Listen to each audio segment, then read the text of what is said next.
Welcome to A edu. और ए edu के हमारे इस यूट्यूब चैनल में आप सभी का स्वागत है। तो देखिए, हम लोग एनसीईआरटी क्लास 6 जो हिस्ट्री है, जिसमें प्राचीन भारत का इतिहास है, तो क्लास 6 में केवल प्राचीन भारत का इतिहास है। और इस किताब का नाम है हमारा अतीत। हमारा अतीत 1। क्या नाम है? हमारी अतीत 1। तो इसको हम लोग देख रहे थे। तो कंप्लीट एनसीईआरटी हम लोग पढ़ेंगे। ये हम 3 अध्याय हम लोगों ने देख लिया है, जो कि प्लेलिस्ट में है, आसानी से आप लोग उसे देख सकते हैं। ये हमारा चौथा अध्याय है। इसका नाम है क्या बताती हैं हमें किताबें और कब्रें। क्या बताती हैं हमें किताबें और कब्रें। तो चलिए शुरुआत करते हैं। देखिए, वेदों की संख्या कितनी है? 4। वेदों की संख्या कितनी है? 4। कौन कौन? ऋग्वेद, सामवेद, यजुर्वेद और अथर्ववेद। देखिए, सबसे पहले ये इस तरह की जो वीडियो है वे यूट्यूब के में ऐसी कहीं नहीं देखने को मिलेगी इतना डिटेल में। खास करके एनसीईआरटी किताब तो पूरा डिटेल में आप लोग को बताया जा रहा है। तो कम से कम लाइक करते रहें, उसके बाद कमेंट करें, ज़रूर करें कि इस तरह से आप लोग को कैसा लग रहा है पढ़ना। और अन्य दोस्तों को ग्रुपों में शेयर ज़रूर करें। और साथ ही साथ जो लोग इसमें नए जुड़े हैं वे सब्सक्राइब कर लें। और एक चीज़ और कि इसमें जो एडवर्टाइजमेंट देता है, उस एडवर्टाइजमेंट को आप पूरा ज़रूर देखें। चलिए, वेदों की संख्या है 4। कौन कौन? ऋग्वेद, सामवेद, यजुर्वेद और अथर्ववेद। कौन कौन है? ऋग्वेद, सामवेद, यजुर्वेद और अथर्ववेद। इसमें सबसे पुराना वेद कौन है? ऋग्वेद है। सबसे पुराना वेद कौन है? ऋग्वेद है। इसको लेकर एग्जाम में प्रश्न पूछा गया है कि सबसे पुराना वेद कौन है, तो ऋग्वेद है। इसकी रचना कब की गई? 3500 बरस पहले। कब? 3500 बरस पहले। ऋग्वेद में जो सूक्त होते हैं उन्हें प्रार्थना कहा जाता है, अर्थात अच्छी तरह से बोला गया। उसकी संख्या कितनी है? 1028। यहाँ पे देखिए मिट गया है। तो सूक्तों की संख्या है 1028। सूक्त का मतलब क्या होता है? प्रार्थना। तो पूछा जाएगा कि ऋग्वेद में सूक्तों का मतलब क्या होता है? जो अच्छी तरह से बोला गया हो। उसकी संख्या कितनी है? 1028। ऋग्वेद में सूक्तों की रचना किसके द्वारा की गई है? किस रूप में की गई है?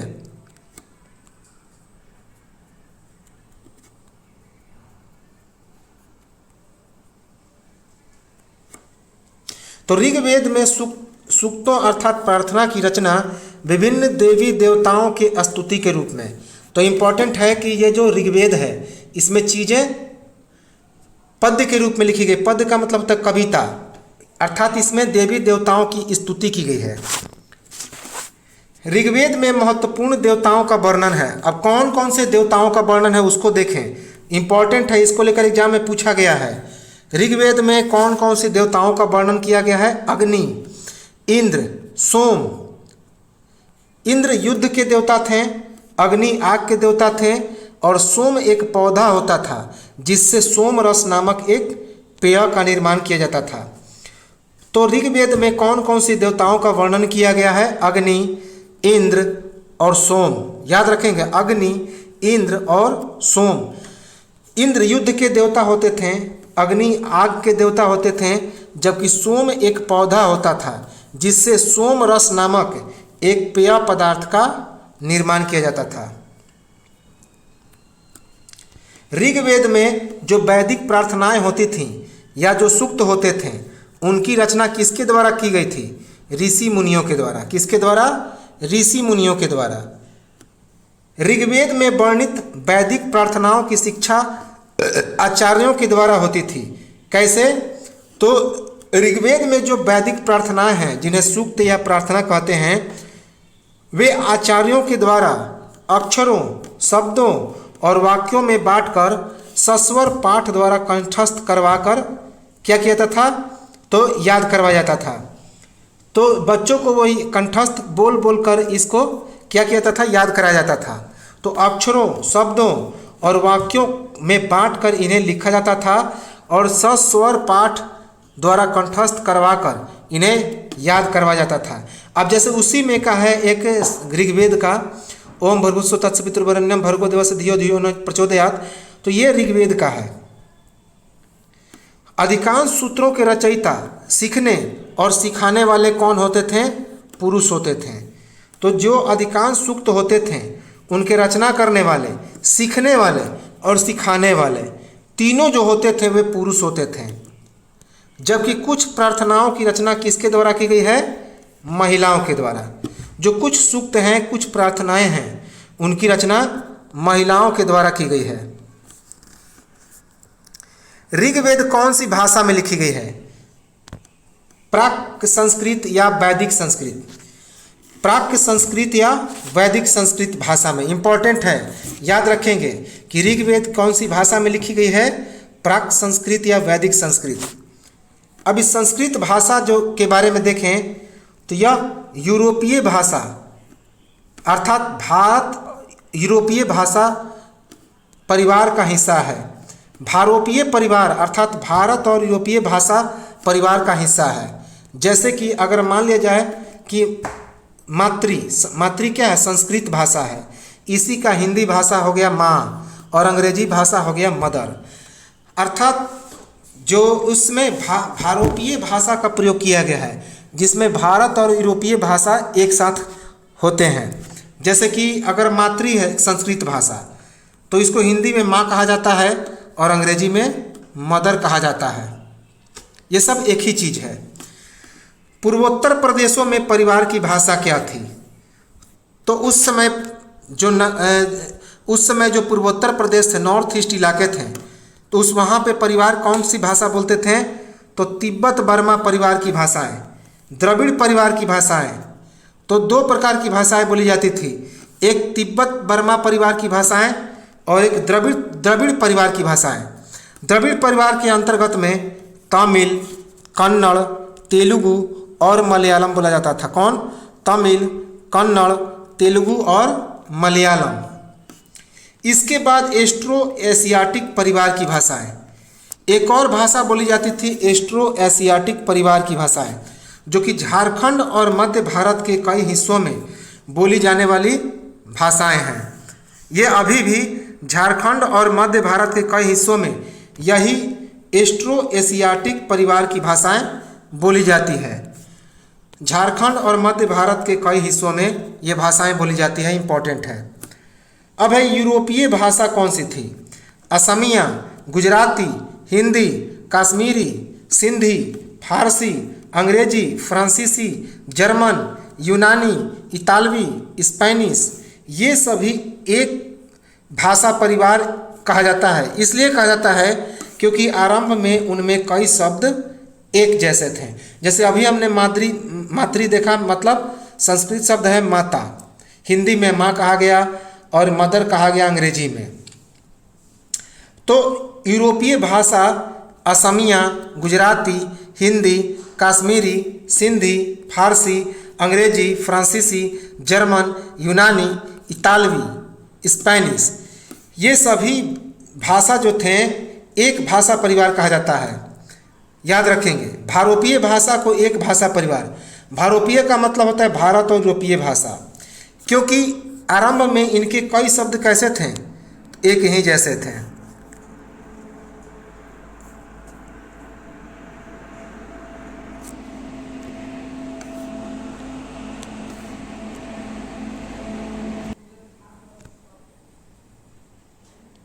अब देखिए ऋग्वेद में जो पढ़ाई होती थी कैसे होती थी? तो ऋग्वेद में शब्दों का उच्चारण और श्रवण होता था, जबकि पढ़ाई नहीं होती थी। अभी हमने बताया कि ऋग्वेद में क्या किया जाता है कि शब्दों को उच्चारण किया जाता था, बोल बोल के सुनाया जाता था गीत के रूप में।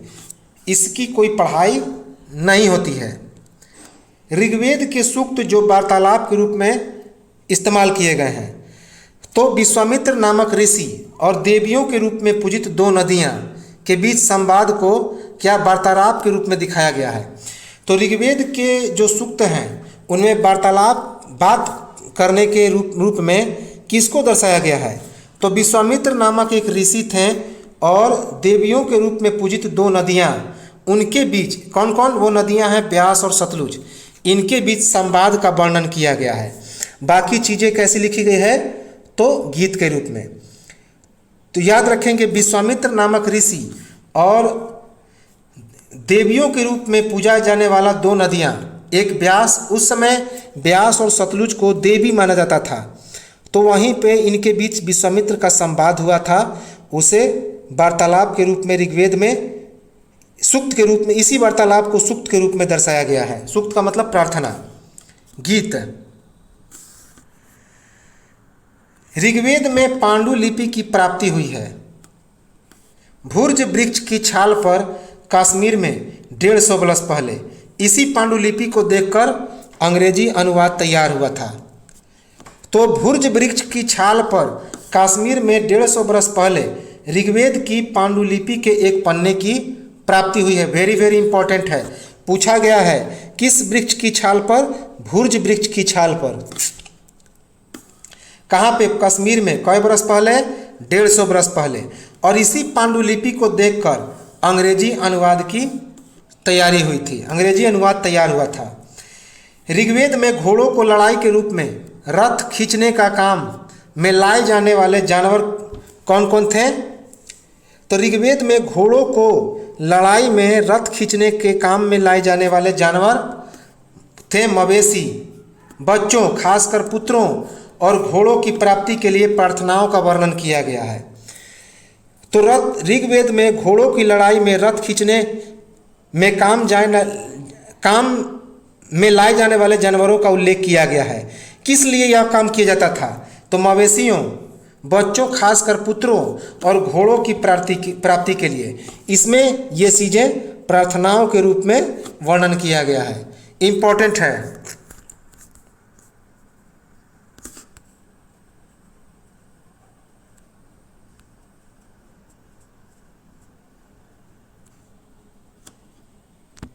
अब देखिए, उस आर्य आए, आर्य जो थे वे विदेशी थे, तो आर्यों के विरोधी क्या कहलाते थे? दास और दस्यु।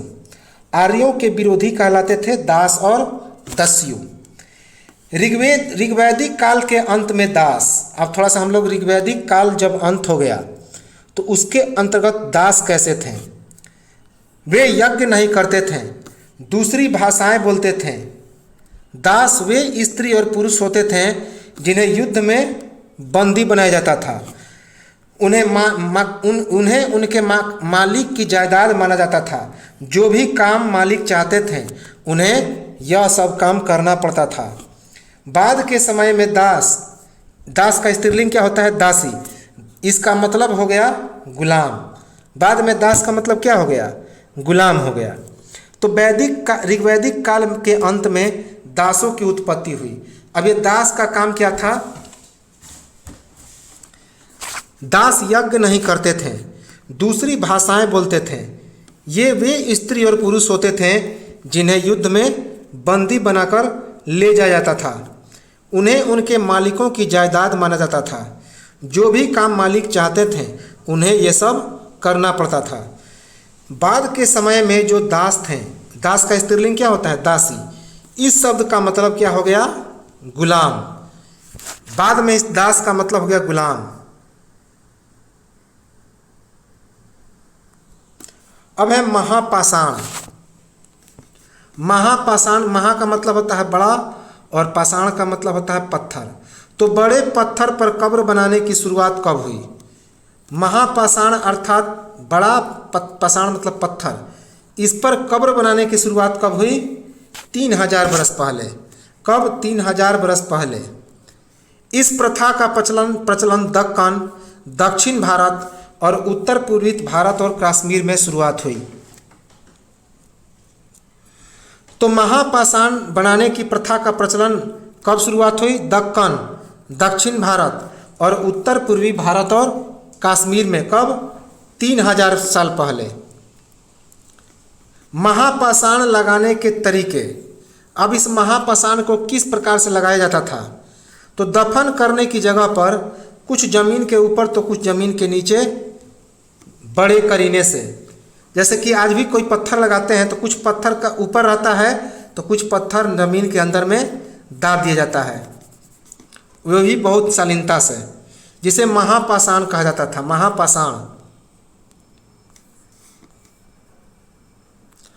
अब है कि ऋग्वैदिक कालीन कब्रों की विशेषताएं। ऋग्वैदिक काल में जो कब्र बनते थे उनकी क्या क्या विशेषता होती थी। ये कब्र जमीन के अंदर में होते थे।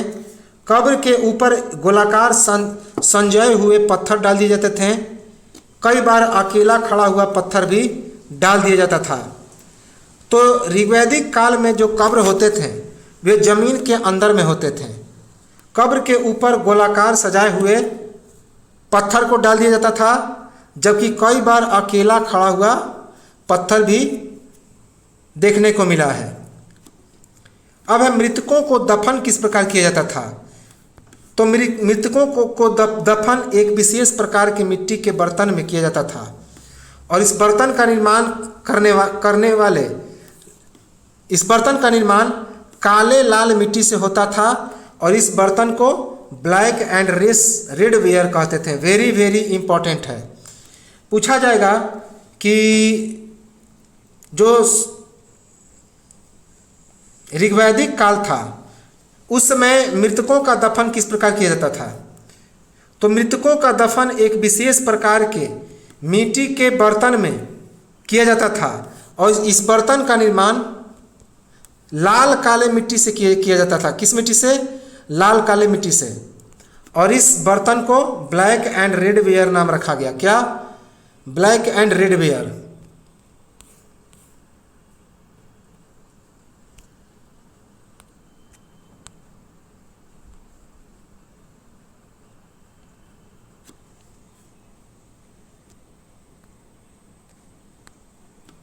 अब है कि ऋग्वैदिक कालीन औजार और हथियार। ऋग्वैदिक काल के औजार और हथियार कैसे थे।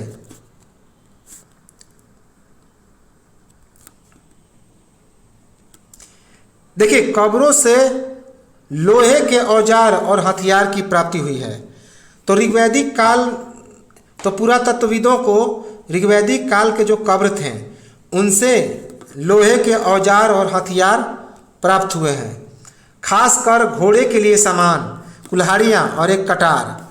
घोड़े के लिए एक सामान, कुल्हाड़ियाँ और कटार, इन सभी की प्राप्ति हुई है। घोड़े के कंकाल और सामान तथा पत्थर और सोने के गहनों की प्राप्ति याद रखेंगे। तो ये घोड़े के कंकाल और सामान तथा पत्थर और सोने के गहने की प्राप्ति इससे हुई थी।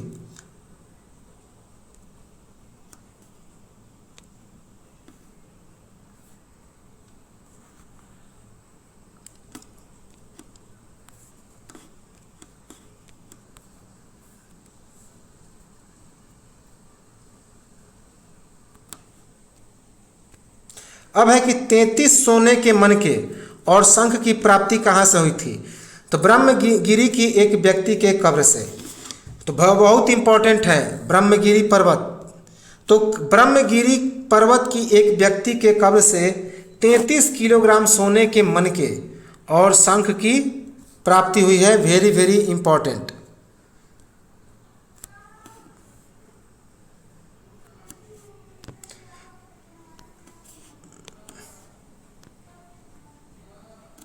अब है कि कुछ कब्रगाह खास परिवारों के लिए खास था। तो कुछ जो कब्रगाह होते थे वे खास परिवारों के लिए खास बनते थे। कभी कभी महापाषाण में एक से अधिक कंकाल की भी प्राप्ति हुई है। तो ये जो महापाषाण था, जहाँ पे पत्थर रख दिया जाता था, तो वहाँ से एक से अधिक कंकाल की भी प्राप्ति हुई है, जिसमें एक ही परिवार के लोगों को एक ही स्थान पर अलग अलग समय पर दफनाया गया था। कैसे दफन किया गया था? तो एक ही परिवार के लोगों को एक ही स्थान पर अलग अलग समय पर दफनाया गया था। बाद में मरने वाले लोगों को पोर्ट हॉल के रास्ते कब्रों में लाकर दफनाया जाता था। ऐसे स्थान पर गोलाकार पत्थर का प्रयोग होता था। तो बाद में जो मरने वाले लोग थे उनको पोर्ट हॉल के रास्ते कब्रों में लाकर दफनाया जाता था, जिस स्थान पर गोलाकार पत्थर का प्रयोग होता था। कैसा पत्थर का प्रयोग? गोलाकार।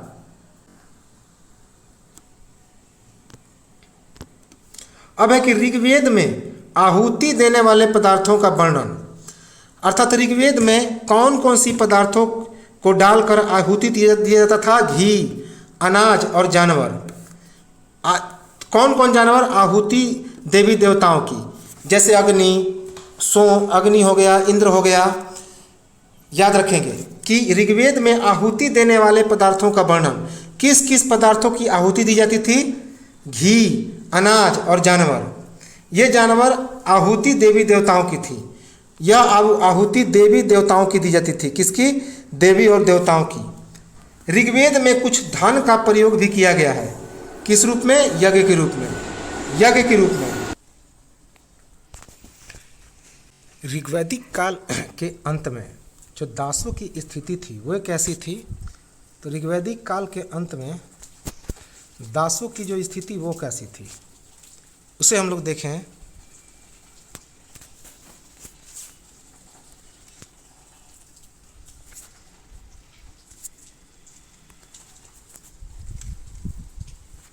तो ऋग्वैदिक काल में दासों की जो स्थिति थी, वे यज्ञ नहीं करते थे, दूसरी भाषाएं बोलते थे। दास वे स्त्री पुरुष होते थे जिन्हें युद्ध में बंदी बनाया जाता था। उन्हें उनके मालिक की जायदाद माना जाता था। दासों को क्या माना जाता था? उन्हें उनकी मालिक की जायदाद। जो भी काम मालिक चाहते थे उन्हें यह सब करना पड़ता था। उन्हें यह सब क्या करना पड़ता था? सभी काम करना पड़ता था।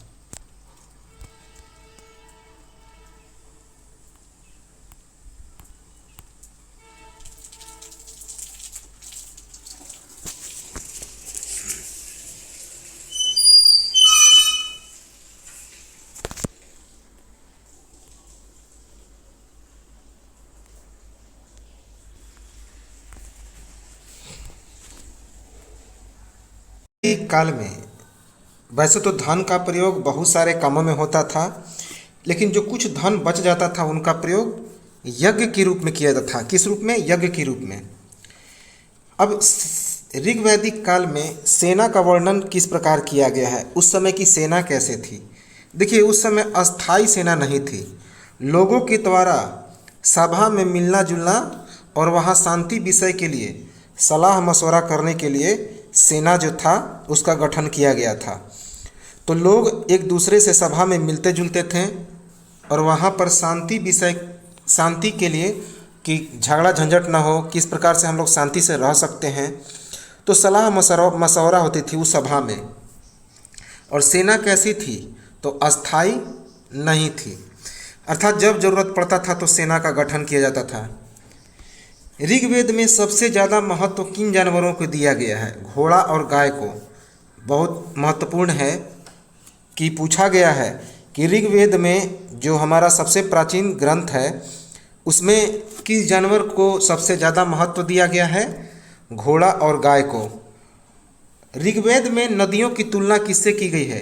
इम्पॉर्टेंट है, एग्जाम में पूछा गया है। तो ऋग्वेद में नदियों की तुलना घोड़ा और गाय से की गई है। किससे? घोड़ा और गाय से। ऋग्वेद में नदियों का विशेष जिक्र, कौन कौन नदी का सबसे ज़्यादा जिक्र किया गया है? सरस्वती, सिंधु और उसकी सहायक नदियाँ। तो सरस्वती, सिंधु और उसकी सहायक नदियों का सबसे ज़्यादा बार जिक्र किया गया है। किसमें? ऋग्वेद में। बहुत इंपॉर्टेंट है, पूछा जाता है कि ऋग्वेद में सबसे ज़्यादा किन नदियों का जिक्र है? तो सरस्वती, सिंधु और उनकी सहायक नदियाँ। ऋग्वेद में सिर्फ एक बार किस नदी का उल्लेख किया गया है? गंगा और जमुना का। तो गंगा और जमुना का सिर्फ एक बार उल्लेख किया गया है। किसमें? ऋग्वेद में। याद रखेंगे, गंगा और जमुना का मात्र एक बार उल्लेख किया गया है। ऋग्वेद में जीते हुए धन का उपयोग कहाँ पे होता था? तो जो युद्ध में धन जीत लिया जाता था तो ऋग्वेद में उसका उपयोग कहाँ पे होता था? युद्ध में जीते गए कुछ धन का कुछ भाग सरदार रख लेते थे कुछ धन पुरोहितों में बांट दिया जाता था, कुछ धन का यज्ञ में बंटवारा होता था और जो शेष बच जाते थे उन्हें आम जन में बांट दिए जाते थे। तो जो युद्ध में धन जीते जाते थे, उस ऋग्वेद में लिखा गया है कि प्राचीन सभ्यता में जो युद्ध में धन जीत लिए जाते थे उनका कुछ भाग सरदार रख लेते थे, कुछ धन पुरोहितों में बांट दिया जाता था, कुछ धन यज्ञ में बांट दिया जाता था और जो शेष धन बच जाते थे उन्हें ही आम जनों में बांटा जाता था। अब ऋग्वैदिक काल में ये जो लड़ाइयाँ होती थी उसके पीछे क्या वजह थी? तो ऋग्वैदिक काल में इन लड़ाइयों का कारण था चारागाह और फसल युक्त उपजाऊ जमीन। तो चारागाह के लिए, फसल युक्त उपजाऊ जमीन के लिए ये सभी लड़ाइयाँ होती थी, अर्थात जानवरों को चराने के लिए वहाँ पर जो चारागाह होता था उसको पाने के लिए और साथ ही साथ उपजाऊ भूमि के लिए लड़ाइयाँ होती थी, पानी के स्रोत के लिए भी लड़ाइयाँ होती थी और सबसे अंतिम लोगों को बंदी बनाने के लिए भी। तो ऋग्वैदिक काल में लड़ाइयों का मूल कारण था चारागाह और फसल युक्त उपजाऊ हेतु जमीन को पाना, पानी के स्रोत हेतु लोगों को, पानी के स्रोत के लिए भी लड़ाई होता था, लोगों को बंदी बनाने की लड़ाई होता था। ऋग्वैदिक काल में घोड़े का उपयोग किस लिए होता था? लड़ाई में रथ को खींचने के लिए, इम्पोर्टेंट है। तो पूछा गया है कि ऋग्वैदिक काल में जो लड़ाई होता था तो उसमें रथ खींचने के लिए किस जानवर का इस्तेमाल होता था? घोड़े का उपयोग होता था, याद रखेंगे, घोड़े का।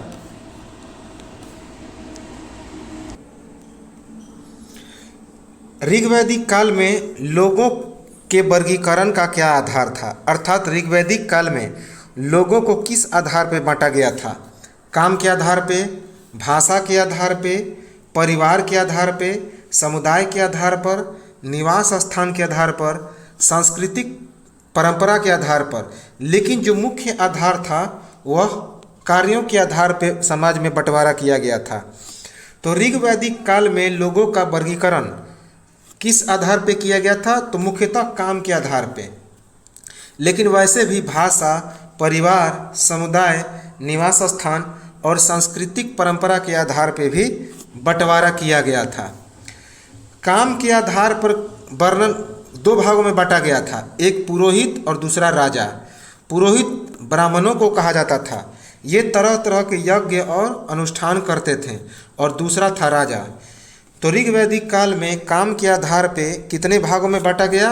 एक पुरोहित अर्थात ब्राह्मण और दूसरा राजा। ये तरह तरह के यज्ञ और अनुष्ठान करते थे, कौन? पुरोहित। अब है कि ऋग्वैदिक काल में राजा की स्थिति क्या थी? राजा थे या फिर नहीं थे? अगर थे तो स्थिति क्या थी, नहीं थे तो क्या उस समय राजाओं की स्थिति थी? तो ऋग्वैदिक काल में न तो बड़े बड़े राजधानियों और महलों में रहते थे, न इसके आसपास सेना थी, न ही ये टैक्स वसूलते थे। राजा की मृत्यु हो जाने पर उसका बेटा शासक नहीं बन पाता था। अर्थात सीधे तौर पे कहा जाए तो ऋग्वैदिक काल में राजशाही शासन व्यवस्था नहीं थी, क्योंकि न तो बड़े बड़े राजधानियों और महल में रहते थे, न ही इनके पास सेना थी, न ही ये कर वसूलते थे, और न ही जब राजा की मृत्यु हो जाता था तो उसका बेटा शासक बनता था। अर्थात राजा के मरने के बाद उसका बेटा शासक नहीं बनता था। जिस प्रकार राजशाही शासन में क्या था कि जब राजा मर जाता था तो उसके बाद उनका बेटा शासक बनता था, लेकिन ऋग्वैदिक काल में ऐसा नहीं था।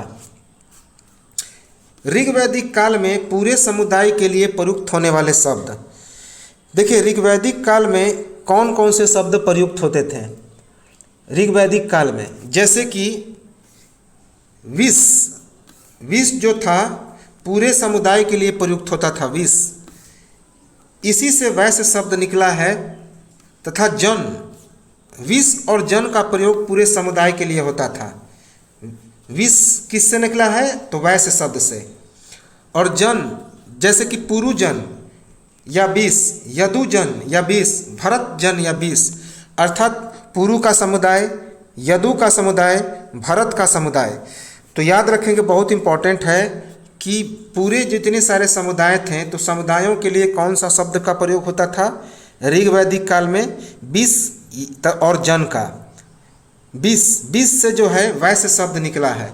जैसे उदाहरण के स्वरूप है पुरुजन या फिर पुरुविष, यदुजन या यदुविष, भरतजन या भरतविष। अर्थात ये भरत समुदाय, पुरु समुदाय और यदु समुदाय को निरूपित करते थे। ऋग्वैदिक काल में प्रार्थना की रचना किन्होंने किया था? आर्यों ने। किसने? आर्यों ने किया था।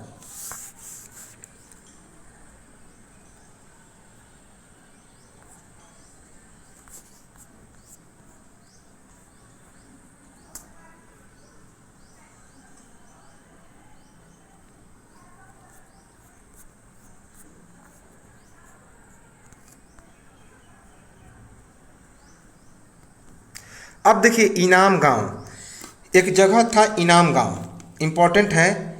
ये भीमा की सहायक नदी घोड़ के किनारे एक जगह है। जो भीमा है, महाराष्ट्र की एक नदी है भीमा, उसी की एक सहायक नदी है घोड़। तो वहीं का एक जगह है इनाम गांव। 3600 ईसा पूर्व से 2700 ईसा पूर्व बरस पहले यहाँ पे लोग निवास करते थे इनाम गांव में। तो सबसे प्राचीन गांव कहा जाता है, कहाँ पे है? महाराष्ट्र में। तो यह भीमा की सहायक नदी घोड़ के किनारे बसा हुआ है, जो 3600 ईसा पूर्व से लेकर 2700 ईसा पूर्व बरस पहले यहाँ लोग निवास करते थे।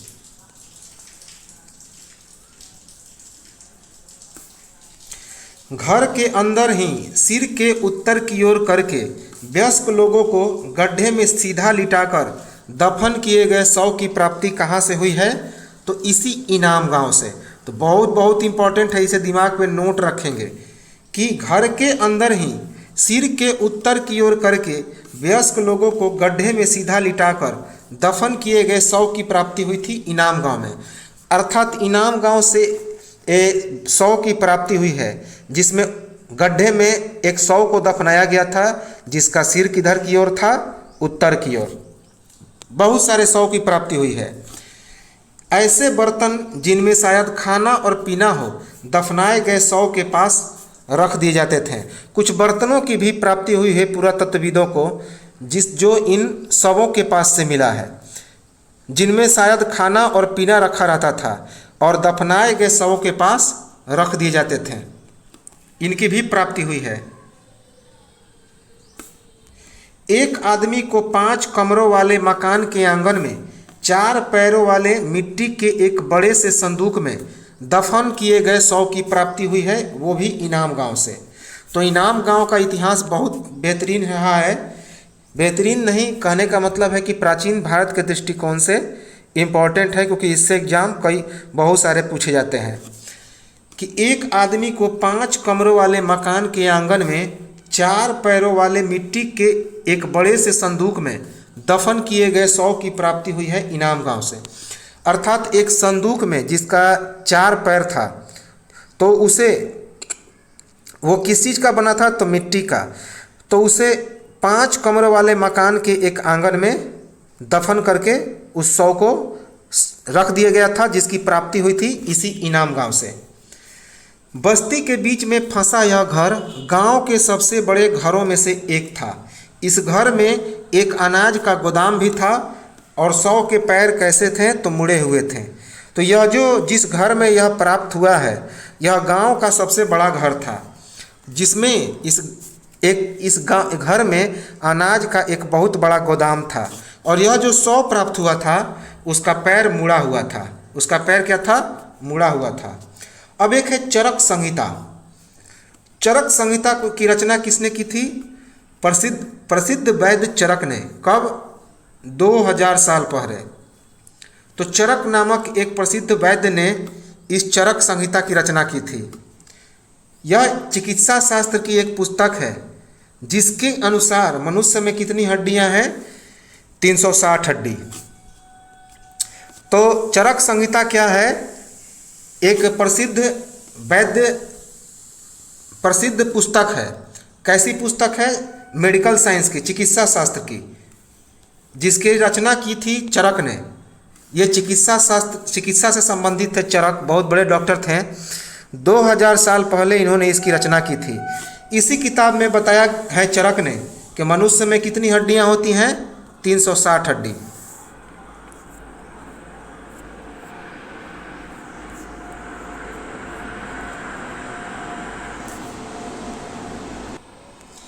इनाम गांव से बहुत सारे बीजों की भी प्राप्त हुई है। तो कौन कौन सी चीज़ों की बीज प्राप्त हुई? गेहूँ, जौ, चावल, दाल, बाजरा, मटर और तिल। तो इनाम गांव से गेहूँ, जौ, चावल, दाल, बाजरा, मटर और तिल के बीज प्राप्त हुए हैं। इनाम गांव से हड्डियां भी प्राप्त हुई है। कौन कौन से जानवर की? गाय, बैल, भैंस, बकरी, भेड़, कुत्ता, घोड़ा, गधा, सूअर, सांभर, चितकबरा हिरन, कृष्ण मृग, खरहा, नेवला, चिड़िया, घड़ियाल, कछुआ, केकड़ा और मछली की हड्डियाँ। कई हड्डियों पर मनुष्य के दांत के द्वारा काटने के भी निशान मिले हैं। तो इनमें कई हड्डियों पर मनुष्य के दांत के द्वारा काटने के निशान मिले हैं। इससे पता चलता है कि उस समय मनुष्य क्या करते थे? तो मांसाहारी मांस का सेवन करते थे। इनाम गांव से कुछ फलों की भी प्राप्ति हुई है, जैसे बेर, आंवला, जामुन, खजूर और भी कई तरह की रसभरियाँ प्राप्त हुई है। तो इनाम गांव से कौन कौन से फल की प्राप्ति हुई है? बेर, आंवला, जामुन, खजूर और कई तरह की रसभरियाँ। लेखन कला के सबसे पुराने उदाहरण की प्राप्ति कहाँ से हुई है? चीन से। लेखन कला के सबसे पुराने उदाहरण की प्राप्ति कहाँ से हुई है? चीन से। कब? लगभग 3500 बरस पहले। लगभग 3500 बरस पहले यह जानवरों की हड्डियों पर लिखा गया था। कहाँ पे? जानवरों की हड्डियों पर। इन्हें भविष्यवाणी करने वाली हड्डियाँ कहा जाता था। क्या कहा जाता था? भविष्यवाणी करने वाली हड्डियाँ, क्योंकि यह मान्यता थी कि ये भविष्य बताती थी। तो लेखन कला के सबसे पुराने उदाहरण की प्राप्ति कहाँ से हुई है? चीन से। कब? लगभग 3500 बरस पहले। इम्पोर्टेंट है। यह जानवरों की हड्डियों पर लिखा गया था। कहाँ पे? जानवरों की हड्डियों पर। इन्हें भविष्यवाणी करने वाली हड्डियाँ कहा जाता था। क्या कहा जाता था? भविष्यवाणी करने वाली हड्डियाँ, क्योंकि यह मान्यता थी कि ये भविष्य बताती हैं। ऋग्वैदिक काल के बाद के राजा, अर्थात उत्तर वैदिक काल का निवास स्थल कहाँ था? महल।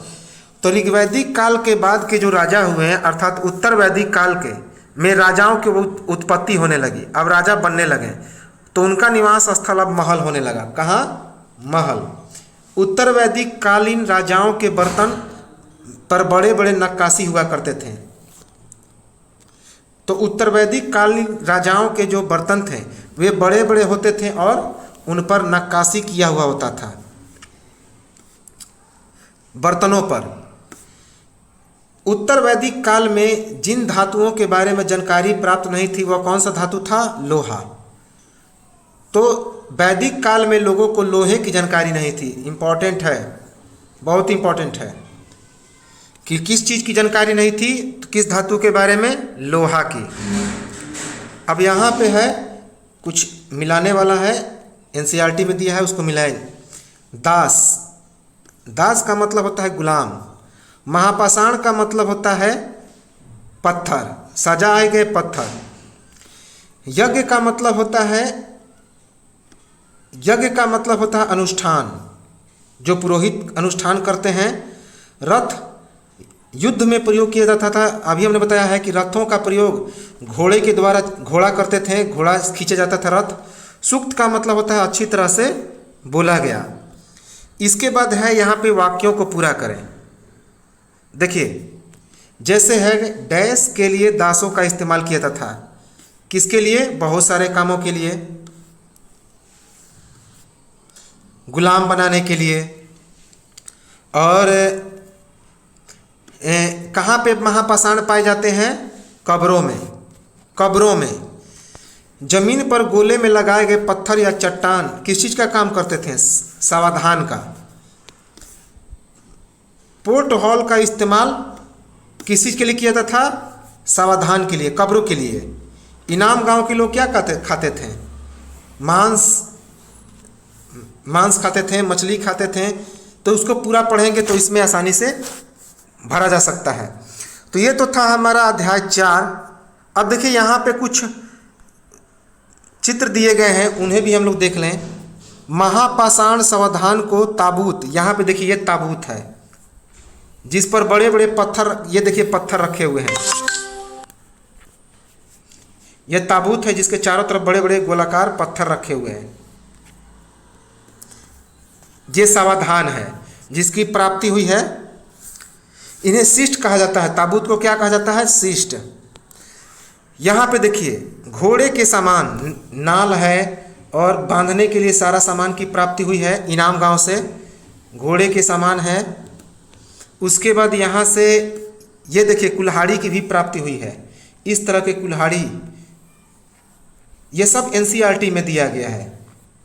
उसके बाद यहाँ पे देखिए कटार की भी प्राप्ति हुई है। इस तरह के कटार हुआ करते थे, ये कटार है। और यहाँ पे ये ऋग्वैदिक की पांडुलिपि है जिसका एक पन्ना यहाँ पे हम दिखाया गया है। ऋग्वैदिक की पांडुलिपि का एक पन्ना है यहाँ पे, जिस भाषा में लिखा गया है, संस्कृत भाषा में।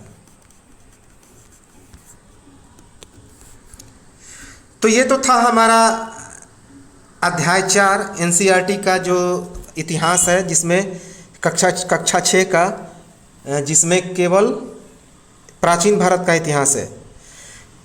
तो सेशन अच्छा लगा हो तो निश्चित तौर पे इसको लाइक जरूर करें, कमेंट करें कि सेशन कैसा लगा। साथ ही साथ अन्य दोस्तों को शेयर करें और जो लोग इसमें नए जुड़े हैं वे सब्सक्राइब कर लें। तो चलिए मिलते हैं हम लोग नेक्स्ट वीडियो में। तब तक नमस्कार, जय हिंद।